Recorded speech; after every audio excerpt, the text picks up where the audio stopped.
नमस्कार, मैं हूं संजय शर्मा। आप देख रहे हैं 4 PM न्यूज नेटवर्क। क्या गडकरी को फंसा दिया प्रधानमंत्री नरेंद्र मोदी ने?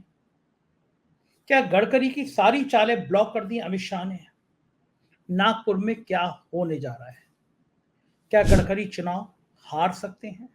इस तरह की तमाम चर्चाएं नागपुर में फैल रही हैं। गडकरी एक ऐसा चरित्र है जिन्होंने प्रधानमंत्री नरेंद्र मोदी को परेशान किया है। सबके पर कतर दिए प्रधानमंत्री जी ने, जो जो उठने की कोशिश करता रहा, चाहे वो वसुंधरा हो, चाहे वो शिवराज हो, चाहे योगी आदित्यनाथ। तो पर नहीं कर पाए, लेकिन योगी आदित्यनाथ को परेशान किया। गडकरी की भी पर कतरने की कोशिश की गई। पहले बहुत सारे मंत्रालय, फिर बाद में सिर्फ एक मंत्रालय, उनके पार्लियामेंट्री बोर्ड की कमेटी से उनका नाम निकाल दिया गया। जितना अपमानित किया जा सकता है गडकरी को किया गया। गडकरी की कुछ कामों की जांच कराई गई। क्या ये संभव था कि कैग मोदी जी के मंत्रिमंडल में से सिर्फ गडकरी की एक रिपोर्ट को सार्वजनिक कर दे, मीडिया को बता दे? और जो भाजपा के भक्ति काल में डूबे रहते हैं, वो भी गडकरी की द्वारका वाली सोने की सड़क की बातें मीडिया तक पहुंचाते रहे? और क्या ये सच है कि इस बार गडकरी के लिए नागपुर मुश्किल हो गया है? सवाल बहुत सारे हैं। दरअसल समस्या ये है, भारतीय जनता पार्टी अगर 200-220 के आसपास रह गई, जो आज के हालात में नजर आ रही है, तो सरकार या तो इंडिया अलायंस की बनेगी या एनडीए की बनेगी। और 220-25 की हालत में 50-60 सांसदों का जुगाड़ किया भी गया, तो ये सब तय मान रहे हैं तब प्रधानमंत्री नरेंद्र मोदी नहीं होंगे। तो ऐसा कौन सा नाम है जो बाकी सहयोगियों को राजी कर ले? तो सिर्फ एक नाम सामने आता है, गडकरी, और दूसरा नाम आता है राजनाथ सिंह का। तो क्या गडकरी के लिए इतनी लॉबिंग की गई कि चुनाव से पहले गडकरी के 2 अफसर गिरफ्तार कर लिए? गिरफ्तार सीबीआई ने कर लिए। मतलब दिल्ली की सीबीआई ने नागपुर में जाके गडकरी के करीबी अफसरों को गिरफ्तार कर लिया। गडकरी को बता दिया गया, अब तुम्हारा क्या हाल होने जा रहा है। और गडकरी भी बिल्कुल दूध का जला हुआ छाछ भी फूक फूक के पीता है। वो उस तरह के नहीं है। वो भी अपनी रॉ में आते हैं तो कुछ का कुछ कह ही जाते हैं। एक बयान उनका बहुत वायरल हुआ था पहले कि क्या गजब है हाल, ऐसी कुछ था कि क्या गजब है हाल, घोड़ों को नहीं मिलती घास और यहाँ गधे खा रहे च्यवनप्राश। सब समझ गए कि घोड़ा कौन है, गधा कौन है। सब समझ गए कि इशारा किधर है। फिर गडकरी ने भी कमान संभाली। बेटे ने गडकरी की तरफ से बैटिंग करी और बेटे ने कह दिया कि ये नागपुर की सीट है, ये भाजपा की सीट नहीं है। भाजपा किसी गलतफहमी में ना रहे, ये सीट नितिन गडकरी की है। मतलब बेटे ने कह दिया कि मेरे पिता का कद भाजपा से कहीं ऊंचा है। और नितिन गडकरी ने भी कह दिया कि तुम्हारे जो भक्ति काल के पत्रकार हैं, इनके शो भी मैं यहां कर आके दिखाऊंगा। तो चाहे वो आज तक हो या बाकी चैनल हो, क्या करते हैं मीडिया संस्थान? आपको शो कराना है, जेब भारी होनी चाहिए, लक्ष्मी जी की कृपा होनी चाहिए, लाखों करोड़ों के विज्ञापन दिए जाते हैं और शो चलने शुरू हो जाते हैं। तो मुझे गडकरी जी एक बस में बैठे दिखाई दिए, अंजना ओम कश्यप जी के संग कई कई बार घूमते दिखाई दिए। गडकरी के प्यार की बहुत बढ़िया स्टाइल है।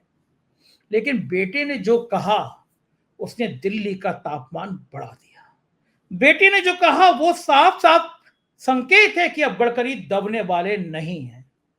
आज मैं गडकरी की जिंदगी के बहुत बड़ा खुलासा करने जा रहा हूं। गडकरी की कंपनी पूर्ति घोटाले का जो जिक्र हुआ, पूर्ति कंपनी पे जो छापे डाले गए जिससे गडकरी अध्यक्ष नहीं बन पाए, उसके पीछे कहानी क्या थी? उसके पीछे प्रधानमंत्री मोदी जी का सबसे करीबी कौन नेता था? मोदी जी की आंख का तारा कौन नेता था जो चाहता था कि गडकरी की कंपनियों पे छापे पड़े और इसकी खबर देश और दुनिया में फैल जाए? ये सारी बातें मैं आज आपको बताऊंगा। बहुत शानदार बातें बताऊंगा। रिक्वेस्ट है, चैनल को ज्वाइन कीजिएगा, सब्सक्राइब करिएगा, पूरा वीडियो सुनिएगा। पहले मैं गडकरी के बेटे का लगभग 3 मिनट का ये वीडियो आपको सुनाना चाहता हूं। गडकरी के बेटे ने आज एक और बात कही, ये कहा कि मैं 1800 करोड़ के कर्जे में डूबा हूं। गडकरी का बेटा सैकड़ों करोड़ के कर्जे में डूबा, कहानी क्या है, इसमें पेच क्या है, क्यों ये बात कही गई, चुनाव के बीच में कही गई, सारी बातें बताऊंगा। पहले गडकरी जी के बेटे का ये वीडियो सुन लीजिए। अस्सलाम वालेकुम दोस्तों, और आपको बहुत बहुत मुबारक ईद रमजान की। बहुत जन ने सब डिस्कशन किया क्या है, क्यों है, कैसा है। आपको एक साफ बता दूं, मैं पार्टी को बिलोंग नहीं करता हूं, ना प्राथमिक सदस्य हूं और ना ही रहना चाहता हूं। गडकरी साहब इंसानियत और प्रिंसिपल वाले आदमी है। इंसानियत और प्रिंसिपल की उन्होंने साफ कह दिया, भाई पॉलिटिक्स में आना है, मैं रिजिग्नेशन दे देता हूं, तुम चले जाओ। सीधी सी बात। एक घर से एक आदमी जाएगा, ये आपका काम नहीं, आप घर चलाओ, बाकी समाज का काम करता हूं। प्रिंसिपल साफ है। इंसानियत क्यों?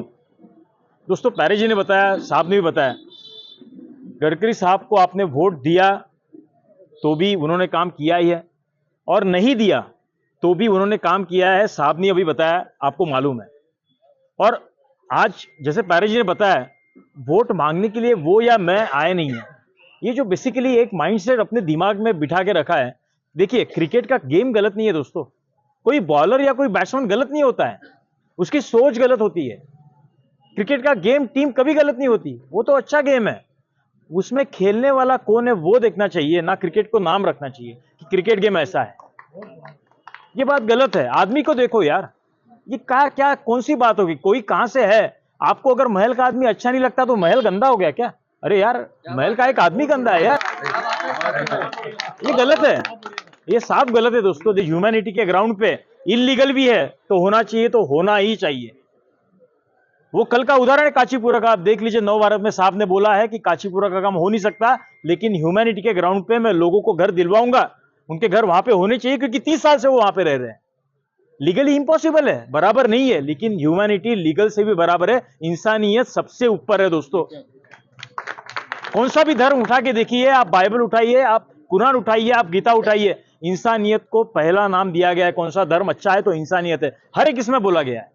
आज बाजू वाले लोग कहते हैं, भड़काते हैं कि सीमेंट रोड का काम किया है तो कितना सीमेंट आया, कहां से आया। आज 1800 करोड़ का कर्जा मेरे ऊपर है। आज अगर खाया रहता, कुछ करना रहता तो यह कर्जा नहीं रहता। आज 3000 लोगों की फैमिली में चलाता हूं। मेरे साथ में भी पैरी जी काम करते, ट्रांसपोर्टेशन का काम करते। 30 तारीख को जरूर झगड़ा होता है कि पैसा दो सारंग, यार मुझे पैसा चाहिए, लेकिन बिजनेस की तरह चलाता हूं। देखिए, ये जो काम रहते दलाली के, मेरे पास कोई आया तो बोलता, देखिए साहब, गवर्नमेंट का काम मेरे से मत बोलिएगा, मैं घर में रहना चाहता हूं, मुझे बाहर में नहीं रहना है। गडकरी साहब इंसानियत तो प्रिंसिपल वाले आदमी है। गवर्नमेंट का एक भी काम मैं नहीं कर सकता। अगर करना है तो आप बीजेपी के कार्यकर्ता के पास जाइए या उनके पहचान वालों के पास जाइए, मेरे पास मत आइए। क्योंकि मुझे उन्होंने एक साफ बोला है, गवर्नमेंट का काम करना नहीं है, वहां पे जाना नहीं है, और आपको पॉलिटिक्स में आना नहीं है। अगर आना है तो एक आदमी रहेगा, एक काम करेगा, प्रिंसिपल से तगड़े और ईमान से आप देखेंगे तो इंसानियत मानने वाले वो आदमी है। सुना आपने गडकरी का बेटा क्या कह रहा है? साफ साफ कह रहा है, मेरे पिता की सीट, बीजेपी से कोई मतलब नहीं है, पिता से मतलब है। क्या क्या है मामला, मैं सीधे नागपुर ले चलता हूं। नागपुर के एक बहुत सीनियर जर्नलिस्ट, शानदार जर्नलिस्ट, बिजनेस की फील्ड पे जिनने बेतहाशा बेहतर काम किया है, राजीव रंजन सिंह। मैं सीधे चलता हूं और आज के जो खुलासे हैं वो दिल थाम के सुनिएगा, बहुत कुछ है इस वीडियो में। चलते हैं राजीव जी के पास। 4 PM न्यूज नेटवर्क में स्वागत है राजीव जी। आप नागपुर में हैं, बहुत सीनियर जर्नलिस्ट हैं, और मुझे लगा कि इस विषय पर बात करने के लिए आपसे बेहतर इंसान कोई दूसरा हो नहीं सकता। गडकरी के बेटे का एक वीडियो वायरल है, 2-3 चीजें प्रमुख हैं उसमें। उसने ये खुलेआम दावा किया है कि ये भारतीय जनता पार्टी नहीं जीतती, यहाँ से गडकरी साहब जीतते हैं। मैं हजारों करोड़ के घाटे में हूं, ये गडकरी साहब की ईमानदारी का प्रतीक है। और ये तो सब जानते हैं कि मोदी जी और गडकरी जी के कितने प्यार भरे रिश्ते हैं। इस बेटे के इस बयान के बाद राजनीतिक गलियारों में 2 सवाल तैर रहे हैं, उनसे ही मैं शुरुआत करना चाहूंगा। पहला सवाल, अगर भाजपा 300 पार हो गई या एनडीए 300 पार हो गया तो गडकरी जी का फ्यूचर क्या होगा? और भाजपा 225 के आर पार आसपास टिक गई, रह गई, तो गडकरी का फ्यूचर क्या होगा? इनके बेटे ने यह बयान क्यों दिया? देखिए, 300 के पार गई तो करियर खत्म है, $225 पे अटक गई तो लॉटरी लग गई इनकी, समझ लीजिए, है ना। तो कहना ऐसा है कि 2019 में भी ये चीज चल रही थी कि यदि भाजपा 220 के आसपास में अटक जाती है तो गडकरी बेस्ट सुटेबल कैंडिडेट होंगे। अगर आपको फर्स्ट टर्म याद होगा मोदी जी का 2014 से 2019 का, तो उसमें नितिन गडकरी जी बहुत ही सशक्त मंत्री थे, उनके पास में कई सारे पोर्टफोलियो थे, रोड था, हाईवे, फिर उसके अलावा पोर्ट मिनिस्ट्री भी उनके पास में थी, गंगा जल शुद्धिकरण वाली मिनिस्ट्री जो है वो भी उनके पास में थी। तो कई सारी मिनिस्ट्रीज दे के रखी थी, बहुत पावरफुल थे। पर 2019 में जैसे ही 303 आए, गडकरी जी का कद जो है वो छोटा करने का कंटिन्यूसली उसके बाद से प्रयास होता रहा। इनको आपको मालूम है कि इलेक्शन कमेटी में इनकी जगह देवेंद्र फडणवीस को डाल दिया गया। फिर मैनिफेस्टो बनाने वाली, जो मैनिफेस्टो तो नहीं बोलते, वो घोषणा पत्र नहीं बोलते, कुछ और ही नोमेनक्लेचर है, कुछ और ही नाम से बोलते हैं। तो वो पत्र में भी जो है वो टीम में भी इनका नाम नहीं है कहीं पे, तो संकल्प पत्र। तो कहने का अर्थ ये है कि देखिए, यदि 220 से 230 तक अटक जाती है भारतीय जनता पार्टी, तो मैं आपको दावे के साथ कह सकता हूं कि नितिन गडकरी जो है वो टॉप रनर्स में होंगे प्राइम मिनिस्टर कैंडिडेट के, अगर वो नागपुर जीत जाते हैं तो। अभी तो नागपुर की ही टक्कर बड़ी कांटे की हो गई, क्योंकि यहाँ जाति समीकरण जो है वो धीरे धीरे ऐसा लग रहा है कि जो कांग्रेस के जो कैंडिडेट हैं वो कुंभी समाज से आते हैं, और उनके पक्ष में कुंभी समाज जो ओबीसी वर्ग है वो नागपुर के पॉपुलेशन का 40%। तो आप समझ लीजिए कि यदि उस तरफ हो गया, कुंभी, तेली, माली, अलग अलग जो ओबीसी में ये हैं, तो गडकरी जी के लिए बड़ी मुश्किल हो जाएगी, क्योंकि ब्राह्मण जो है वो 5% से ज्यादा आबादी नहीं है नागपुर में। तो एक चीज ये, दूसरा यहाँ कैंपेन जो है वो भाऊ बनाम साहेब का कैंपेन धीरे धीरे ले रहा है कि विकास ठाकरे भाऊ हैं, घर के लड़के हैं, वो 24/7 365 डेज अवेलेबल रहते हैं, ये अपने घर का बच्चा है। और नितिन गडकरी साहेब हो गए हैं, सब उनको साहेब साहेब बोलते हैं, तो भाई उनकी अवेलेबिलिटी और दूसरी जो चीजें हैं वो बड़ी डिफिकल्ट है। ऐसा कैंपेन बनाया जा रहा है, ये शायद कल से लॉन्च भी करने वाले हैं कांग्रेस में, भाऊ बनाम साहेब का। तो ये बड़ा अभी इंटरेस्टिंग मोड पे आया है। अभी 8-10 दिन है, 19 तारीख को है वोटिंग, तो आज तो 7 है, तो 10 दिन और कैंपेन चलेगा।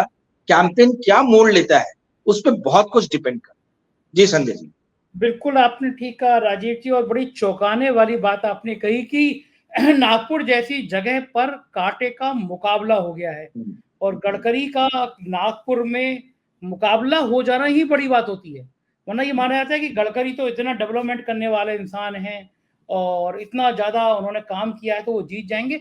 जो बेटे का वीडियो वायरल हो रहा है, जो बेटा जो है वो मुस्लिम कम्युनिटी के लोगों से कह रहा है कि भाई आप पार्टी को मत देखिए, व्यक्ति को देखिए, एक व्यक्ति अगर कहीं गंदा है इससे क्या मतलब। तो ये गंदा इशारा किधर है? उधर ही है जिधर मैं सोच रहा हूँ, या कुछ और है? फिर बेटे को ऐसी बातें कहने की जरूरत क्या पड़ी कि मैं 1800 करोड़ के कर्जे में हूं और गडकरी जी सब कुछ है, पार्टी नहीं है। ये सब बातें किसकी तरफ? क्योंकि गडकरी के जो इशारे करते हैं वो तो मोदी जी पे रुकते हैं, लेकिन अब छोटे गडकरी यानी गडकरी के बेटे के तीर भी अब क्या मोदी जी की तरफ चलने लगे हैं? देखिए, मुझे जहां तक लगता है ना, ये कैलकुलेटेड रिस्क लिया इन लोगों ने। ये बेटा इतना बेवकूफ तो है नहीं कि बाहर जाके कुछ भी ऐसा बोल दे।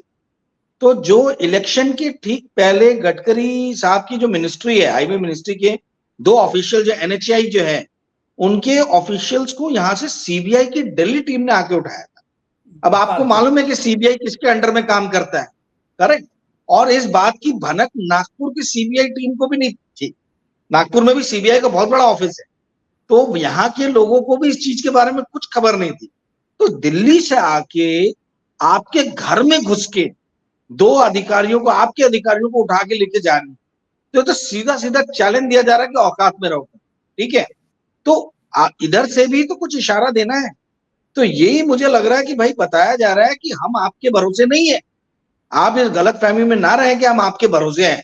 हमने अपनी जमीन खुद तैयार की, और बात भी सही है कि 2014 के पहले यहाँ से कांग्रेस ही जीती रही थी कंटिन्यूसली, ठीक है? तो नितिन गडकरी ने आके नागपुर में मतलब एक तरफा मुकाबला कर दिया, 2,85,000 के मार्जिन से विलास मुत्तेमार को हराया था, 2.25 लाख के ऊपर 2014 में। और 2019 में नाना पटोले को उन्होंने 2,15,000 या 2,10,000 से हराया। तो ये 2-2 लाख के मार्जिन से जीतना मजाक नहीं है। अभी देखिए बड़ा इंटरेस्टिंग संजय जी एक चीज ये हो रहा है कि इनके बेटे ने ये कहा, ऊपर से इनके बेटे ने कह दिया कि 1800 करोड़ का कर्ज है। अब लोग सवाल पूछने लगे कि भाई आपकी कमाई कितनी है कि आपको 1800 करोड़ का कर्ज दे दिया गया है। देखिए मैं तो आर्थिक पत्रकार हूं, फाइनेंस का, मुझे इतना मालूम है कि जब भी बैंक लोन सिंडिकेट करता है, डेट देता है, तो 20% बोलता है कि आप अपनी इक्विटी दो, 25% अपनी इक्विटी दो और हम 70 से 75% हम डेट देंगे। तो 1800 करोड़ का यदि मैं 25% भी पकड़ूं तो 450 करोड़ होना चाहिए इनका नेटवर्थ मिनिमम। उसी के भरोसे 1800 करोड़ का लोन मिला है। तो सभी लोग नागपुर में यही सवाल पूछ रहे कि 450-500 करोड़ रुपए तो कभी आपने बताया नहीं एफिडेविट में, कभी शो नहीं किए, मतलब वो कहां पे है 450-500 करोड़ मिनिमम जो है, ये कहां से आ रहा है। तो बड़े सारे सवाल अब उठने लगे कि भाई ये बैंकों ने कैसे लोन दे दिया, कौन से बैंक है, मतलब कांग्रेस इसको एक विषय बनाने की कोशिश कर रहा है। तो एक चीज ये है, आप थोड़ा सा नागपुर की डेमोग्राफी को समझ लीजिए। यहाँ पे 22 लाख वोटर है। 22 लाख वोटर में लास्ट टाइम जो था 11,77,000 लोगों ने वोट किया। 22 लाख में 35-36 लाख के आसपास में पॉपुलेशन है। इसमें 40% जो है वो कुंबी समाज, मतलब ओबीसी समाज है। 32.5% जो है वो बाहरी लोग हैं, यूपी, बिहार, बंगाल के बहुत लोग हैं यहाँ नागपुर में, ठीक है। उसमें मुस्लिम भी आ जाते हैं 32.5 में। 20% एससी समाज है, बहुजन समाज, और 7.5% जो है वो ट्राइबल्स है। अभी हुआ यह है कि बहुजन वंचित अघाड़ी जो प्रकाश अंबेडकर जी की है, उन्होंने विदर्भा की 10 में से 9 सीट पे अपने कैंडिडेट खड़े किए, परंतु गडकरी साहब के अगेंस्ट नहीं खड़ा किया। तो यहां ये लोग बोल रहे हैं कि कोई दिल्ली में बैठी हुई एक अदृश्य शक्ति है भाजपा की, जो चाहती नहीं कि गडकरी साहब यहां जीते, क्योंकि यदि बहुजन वंचित अघाड़ी खड़ा हो जाता तो कांग्रेस के वोट काटता, तो वो अब कांग्रेस के वोट काटेगा नहीं। तो ये बड़ा द्वंद्व जो है ना, मतलब ये कोल्ड वॉर चल रहा है, शैडो वॉर चल रहा है दिल्ली की शक्तियां और गडकरी जी के बीच।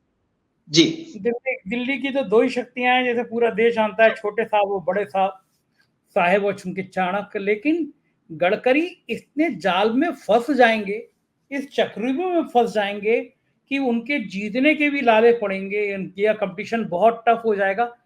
आप ईमानदारी से बताइए, आज से 6 महीने पहले आपने सोचा था कभी ये सीन हो जाएगा? बिल्कुल भी नहीं सोचा था। पर ये आप समझिए कि बड़ा इंटरेस्टिंग है, क्योंकि भाजपा के लोग मतलब कुछ एक तबका है जो चाहता नहीं कि गडकरी जी जीते, वहीं दूसरा कांग्रेस का एक तबका है जो ये चाहता नहीं कि ठाकरे साहब जीते। अब ये थोड़ा विकास ठाकरे जी के बारे में मैं बता दूं, आपको हैरानी होगी जान के कि इनके पास में एक भी स्टार कैंपेनर नहीं आया, कोई स्टार प्रचारक नागपुर की तरफ देख ही नहीं रहा कांग्रेस का। ना प्रियंका गांधी, ना राहुल गांधी, ना खड़से जी, कोई भी ऊपर से आके विकास ठाकरे का प्रचार नहीं कर। पहली चीज, मेरी उनसे अभी 2-3 दिन पहले बात हुई थी विकास ठाकरे से, उन्होंने बोला कि यार मेरे को तो पता ही नहीं था कि मुझे इलेक्शन लड़ना है, मेरे को लास्ट मोमेंट पे बोला गया कि आपको लड़ना है, मैं लड़ गया, क्योंकि ये 10 साल से नागपुर शहर में कांग्रेस के अध्यक्ष है, सिटी प्रेसिडेंट है, और ये 2002 से 2005 मेयर भी रहे नागपुर के, और 2019 में वेस्ट नागपुर से ये भी हैं, एमएलए भी हैं। तो उन्होंने कहा कि मुझे कहा गया राजीव कि लड़ना है, तो मैं कैसे बोलूं कि मैं नहीं लड़ूंगा, मेरी तैयारी नहीं थी। तो मैंने बोला ठीक है साहब, अब आप लोग उतार रहे हो तो मैं उतर जाता हूं।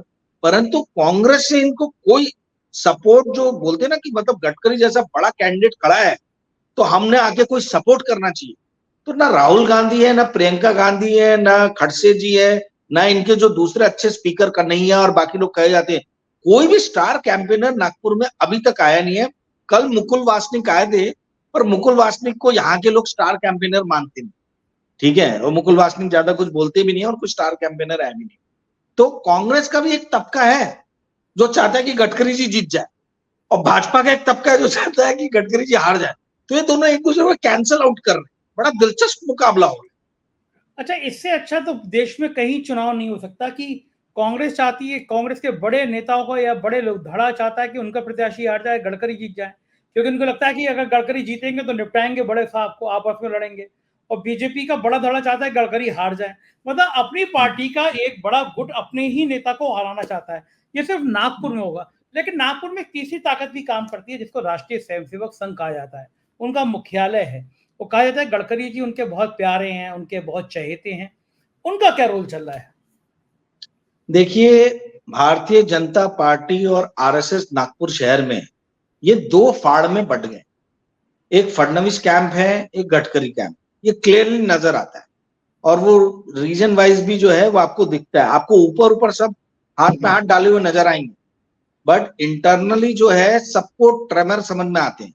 ये जो कंपन जो है वो सबको समझ में आती है कि भाई ऑल इज नॉट वेल। तो राष्ट्रीय स्वयंसेवक संघ के साथ में भी ये है, हालांकि प्रयास कर रहे हैं, अब अपना उम्मीदवार है और अपना शहर है, मुख्यालय है, तो यहां से कैसे हारने दें। तो आरएसएस तो लगा ही हुआ है अपने इसमें, किंतु गडकरी जी को जो सबसे बड़ा खतरा है वो खतरा ये है कि देवेंद्र फडणवीस कैंप ने यदि साथ नहीं दिया लास्ट मोमेंट पे, लास्ट के 3-4 दिन जो सबसे इंपॉर्टेंट रहते हैं, लास्ट के 2 दिन जो सबसे इंपॉर्टेंट रहते हैं, यदि उसमें साथ नहीं मिला, क्योंकि देखिए आप समझिए नागपुर में जिसका भी कब्जा बस्तियों पे होता है, नागपुर में बहुत सारी बस्तियां हैं, ये बहुत कम लोगों को मालूम है, जिसका भी कब्जा बस्तियों पे रहेगा वही इलेक्शन जीतेगा, क्योंकि रिहायशी इलाकों से कम लोग वोट डालने जाते हैं, क्योंकि अभी 42 डिग्री टेम्परेचर चल रहा है वहां पे, तो ज्यादा वोटिंग होती नहीं है, 55% होगी बहुत हो गया, ठीक है। तो ये अगर रिहायशी, और बीजेपी का मेन सपोर्टर जो है वो रिहायशी एरिया वाला ही है, तो अगर रिहायशी एरिया के लोग निकले नहीं, उदासीन हो गए, तो वो एक बहुत बड़ा इनके लिए झटका हो सकता है, पहली चीज। दूसरी चीज ये है कि जो अभी कुणबी तबका, जो सबसे बड़ा तबका है नागपुर में, उसका पहली बार, मतलब पहली बार तो नहीं बोलेंगे, पर मतलब नागपुर के अंदर का पहली बार उम्मीदवार बन रहा है विकास ठाकरे, जो कुणबियों में काफी मतलब चर्चित भी है, क्योंकि एक में कुणबियों के बड़े लीडर हैं यहाँ। तो वो अगर कुणबी सब मिल गए तो गडकरी जी के लिए बड़ी परेशानी हो जाएगी, फिर ये फाइट जो है ये फंस जाए। और ये गडकरी जी को भी समझ में आ रहा है। गडकरी जी के स्टेटमेंट बड़े कंट्रोवर्शियल पहले आ रहे थे कि मैं चाय पानी के लिए भी खर्चा नहीं दूंगा इस बार ही, है ना, इस टाइप के। अब ऐसा हो रहा कि चाय पानी का खर्चा भी मिल रहा लोगों को, और बकायदा मतलब बड़े बड़े चैनल्स के लोग आके इंटरव्यू भी ले रहे हैं उनका, पूरा प्रोपेगेंडा और एडवर्टाइजमेंट चालू है, खर्चा चालू है उनका। तो ये जो स्टेटमेंट उन्होंने दिया था कि कार्यकर्ताओं को अपने दम पे इलेक्शन मुझे जिताना है और चाय पानी का खर्चा नहीं मिलेगा, वो सारी चीजों से पीछे हट रहे हैं, खुद भी घूम रहे। पहले ऐसा था कि वो स्टार कैंपेनर बन के इधर उधर जाएंगे, वो अपनी कंस्टिट्युएंसी से कहीं बाहर नहीं निकल रहे। और आपको एक आश्चर्य की बात होगा कि बताता हूं कि कल मोदी जी आ रहे हैं विदर्भा में, तो वो नागपुर से ठीक जो लगी हुई सीट है रामटेक की, वहां जा रहे प्रचार करने के लिए। रामटेक में कांग्रेस का जो बागी एमएलए है उमरेड से, वो लड़ रहा है राजू पारवे बीजेपी के टिकट से, ठीक है। और नागपुर से दूसरी लगी, दूसरी तरफ जो सीट है चंद्रपुर, वहां भी जा रहे हैं मोदी जी, नागपुर में नहीं रुक रहे। नागपुर में कोई कैंपेनिंग नहीं, कोई प्रचार नहीं, कुछ नहीं। रामटेक जाएंगे, चंद्रपुर जाएंगे, पर गडकरी जी के एरिया में जो भाजपा के स्टार प्रचारक है नरेंद्र मोदी, उनका कोई अभी तक जो मेरी जानकारी है कोई उनकी सभा नहीं होने। ये बड़ी रोचक जानकारी दी। एक चीज और पूछूंगा, चूंकि आप बिजनेस के बहुत बड़े पत्रकार रहे हैं, आपने तमाम बड़ी स्टोरी करी है बिजनेस हाउसेस की। आपको याद होगा एक जब अध्यक्ष बने थे, फिर बनने वाले थे, पूर्ति घोटाला एक सामने आया था। पूर्ति कंपनी शायद गडकरी जी की थी, उस पर छापे पड़े थे और उनका अध्यक्ष बनते बनते रुक गया था। कुछ डिटेल है उसकी, फिर क्या हुआ छापों के बाद? आपको मैं उससे भी ज्यादा रोचक जानकारी देता हूं कि जिस पत्रकार ने ये निकाला था पूरा मामला, जिसको रामनाथ गोयनका अवार्ड भी मिला था, उसको टाइम्स ऑफ इंडिया ने 6 महीने पहले निकाल दिया। ओ, क्या बात कर रहे हैं? हाँ, और वो विकास ठाकरे के प्रचार कैंपेन के हेड है, मतलब मीडिया कैंपेन की। और वो मेरा जूनियर भी रहा है, मेरा दोस्त भी है, और मैं उसको मदद भी कर रहा हूँ। मतलब ये भी आपको खुलासा दे दूं, ये साहब बनाम भाऊ का जो फाइट है, ये मेरा ही पंचलाइन बनाया हुआ, ये मैं दिया। तो वो पत्रकार अब टाइम्स ऑफ इंडिया के पेरोल पे नहीं है, और उसको रामनाथ गोयनका अवार्ड मिला था। बड़ा ईमानदार और बहुत बढ़िया पत्रकार है, ठीक है।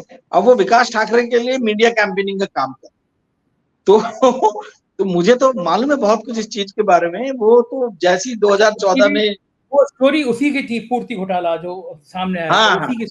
हाँ, उसी की स्टोरी थी। उसको रामनाथ गोयनका अवार्ड मिला था उस चीज के, उस स्टोरी के लिए। अच्छा, और टाइम्स अच्छा। ऑफ इंडिया ने रामनाथ गोयनका अवार्डी को, मतलब आप समझिए ये बहुत बड़ी बात है। मतलब ऐसा नहीं बोला कि तुम निकल जाओ, बोला कि खुद ही स्वेच्छा से रिजाइन करो, उसके पास कोई ऑप्शन ही नहीं था, और वो और बात कारण भी नहीं कर सकता क्यों क्यों किया था इस टाइम्स बारे ऑफ में इंडिया? मीडिया में। हाँ, क्यों क्यों किया टाइम्स ऑफ इंडिया ने ऐसा? अब ये बताइए, चुनाव के 6 महीने पहले क्यों करें, आप बताइए ना मुझे। मतलब ये तो समझने वाली बात है, इसको खुल के। अब वो चूंकि मेरा दोस्त है तो मैं मतलब ज्यादा चलिए, भी ऐसा ना बोलूं, नहीं हाँ, कि ठीक उसके है। लिए आगे लिए भी खतरनाक हो जाए। पर वो लेकिन अभी ये पता है, विकास ठाकरे का कैंपेन चला रहा है, ये संभाल रहा है। आपको पता है फिर उस जांच में क्या हुआ? उस पूर्ति घोटाले के सामने जो जांच हुई थी उसमें क्या हुआ? कुछ नहीं हुआ ना, वो तो क्लोज हो गया। देखिए वो पूरा का पूरा जो षड्यंत्र था, वो क्या था, वो अरुण जेटली और जो दिल्ली में बैठे हुए कुछ जेटली साहब के करीबी पत्रकार जो उस टाइम में थे, ठीक है, ये उसको बनाए। वो बेसिकली स्कैंडल जो था पूर्ति का, वो क्या था कि भाई महेश्कर जी ने 150 करोड़ रुपए पूर्ति में डाले। महेश्कर जी बोल रहे हैं मेरा इन्वेस्टमेंट है, और भाजपा के जो जेटली एंड अदर जो भी इनका ये फैक्शन था, इन्होंने बोला कि नहीं ये जो है ये इन्वेस्टमेंट नहीं है, ये ब्राइब है, ठीक है। तो इन्होंने खुद ही बना दिया। अभी तो ऐसे 50 चीजें हमें दिख रही हैं कि शराब घोटाले में 60 करोड़ का जो चंदा दे रहा है, भाजपा बोल रही है कि नहीं नहीं नहीं, वो चंदा है, वो ब्राइब नहीं है, ठीक है। तो आप मतलब अपने विम्स एंड फैंसीज से अपने हिसाब से डेफिनेशन चेंज कर लो। तो पूर्ति घोटाला तो वो गया, वो सिर्फ और सिर्फ प्रयास था कि नितिन गडकरी दोबारा भारतीय जनता पार्टी के अध्यक्ष नाम, सिर्फ वही एक प्रयास। और वो घोटाले होने के बाद ही देवेंद्र फडणवीस का, यदि आपको ध्यान होगा, उदय हुआ। देवेंद्र फडणवीस का जो उदय हुआ है, वो मतलब वो तो खुद ही नहीं एक्सपेक्ट कर रहे थे कि चीफ मिनिस्टर बन जाएंगे। उनके लिए एक बड़ी चीज ये होगी कि गोपीनाथ मुंडे जी 6 महीने पहले डेथ होगी उनकी, 2014 मुंबई अपना महाराष्ट्र इलेक्शन के पहले। तो ये बहुत कहानियां है, बहुत सारी चीजें मैं पब्लिकली नहीं बता सकता, बोल सकता।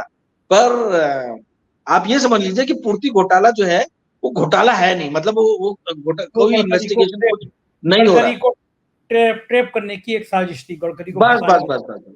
बस बस बस बस बस। ऐसे कुछ दिन पहले द्वारका की सड़क का जिक्र आया कि गडकरी जी ने वो सोने की सड़क बना दी, करोड़ों रुपए का उसमें फर्जीवाड़ा हो गया। और जो बीजेपी कवर करते हैं पत्रकार, जिनको बीजेपी का सपोर्टेड कहा जाता है, साहब के भक्ति काल का बहुत आगे बढ़ाया जाता है, उन्होंने भी इस मामले को तूल दिया हल्के हल्के। तो उस सड़क के बहाने भी गडकरी को बदनाम करने की, गडकरी को ट्रैप करने की कोशिश थी। पता नहीं गडकरी जी के ऊपर में कौन सा शनि का प्रभाव है, क्या है। 2012 से मैं देख रहा हूं कि उनको अपने लोगों से बहुत बड़ा घात मिल रहा है, ठीक है। ये प्रतिघात जो हो रहा है, मतलब घात प्रतिघात का जो सिलसिला है, ये 2012 से ही शुरू है। अब आप बताइए कि क्या कि कोई भी रिपोर्ट आप याद कीजिए, सिर्फ ये द्वारका वाली रोड के अलावा कौन सी बड़ी रिपोर्ट पिछले 5 साल में कैग ने दी और किसी मिनिस्टर को उन्होंने घेरे में लिया। तो ये ऐसा क्यों हो रहा है। अच्छा, ये भी संजय जी बड़े आश्चर्यजनक बात है कि जब विकास की बात नरेंद्र मोदी करते हैं तो सबसे पहला बोलते हैं हमने रोड बनाई। रोड देखिए, हमने तिब्बत तक रोड बना दिया, और कहां कहां अरुणाचल में रोड बना दिया, और लद्दाख लेह में टनल खोद दिया, और ये सब काम तो गडकरी जी के विभाग के है ना। तो आप उस आदमी के काम को, उसके विभाग के काम को आप यूज कर रहे हो अपने प्रचार में, और आपको अंदर ही अंदर समझ में आ रहा है कि भाई मेरा सबसे बड़ा प्रतिद्वंदी तो यही है, यही बेस्ट परफॉर्मिंग है। आप मुझे बताओ, गडकरी साहब के अलावा कौन दूसरा भाजपा के पास में दिखाने के लिए अच्छा मिनिस्टर है जिसने 5 साल में बहुत तोड़-फोड़ काम किया। इन्होंने अश्विनी वैष्णव को बीच में प्रोजेक्ट करने की कोशिश की, पर उड़ीसा में जो रेल एक्सीडेंट हुआ, वो इतिहास का मतलब one of the worst rail accident था। उसके बाद में जो ग्राफ नीचे आया है, और भी बहुत सारी अश्विनी वैष्णव से रिलेटेड चीजें आई, ठीक है। सिमिलरली इन्होंने जयशंकर जी को बीच में प्रोजेक्ट करने की कोशिश किया, तो पता चला कि भाई हमारे तो रशिया जो हमारा सबसे फेवर्ड अलाय है, उसने तक रुपी में ऑयल ट्रेड करने से मना कर दिया है। साउथ मतलब अच्छे अच्छे अलायंस जो है हमारे, वो पीछे जा रहे हैं, और ये चीज न्यूज मीडिया में कहीं भी नहीं है, ठीक है। तो बहुत सारे ऐसे फाइनेंशियल चीजें मैं बता सकता हूँ जो किसी और अन्य कार्यक्रम में हम लोग करेंगे।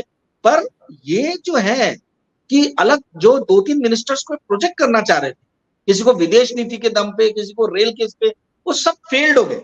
दिखाने के लिए एक ही मिनिस्ट्री इनके पास में, वो है रोड एंड हाईवे, उसमें वाकई में काम हुआ।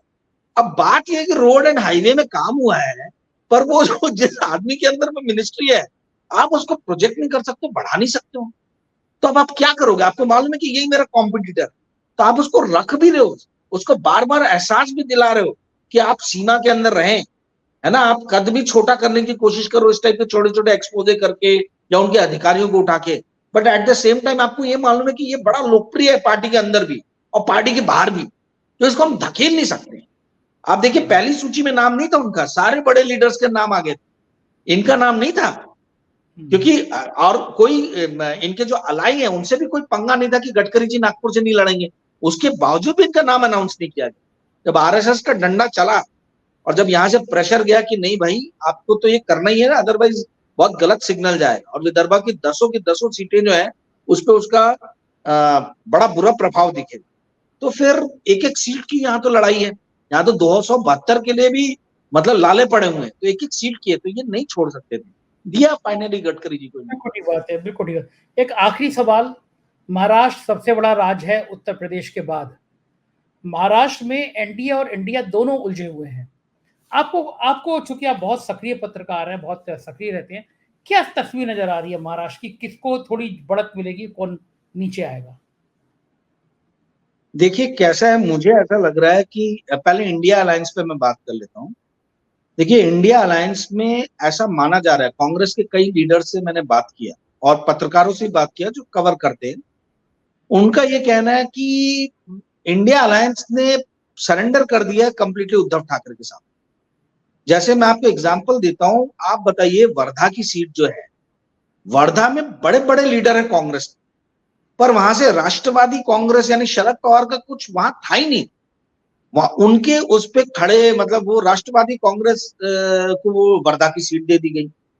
जो रामटेक जो श्योर शॉट मानी जा रही थी कि रामटेक की सीट इस बार निकाल सकती है कांग्रेस, वहां पे जो नितिन राउत जो बहुजन समाज के बहुत बड़े लीडर हैं, नागपुर से 4 बार एमएलए रहे, अभी भी एमएलए हैं वो नॉर्थ नागपुर से, तो उनको या उनके बेटे के लिए वो ट्राई कर रहे थे, उनको टिकट ही नहीं दिया गया। उनको टिकट दिया गया रहता तो पक्का निकाल, मतलब 90% चांस था वो निकाल लेते, बट नितिन राउत की अदावत चलती है मुकुल वासनिक के साथ में, दोनों बहुजन समाज के बड़े लीडर अपने आप को समझते हैं, तो उस चक्कर में उनको टिकट नहीं मिली।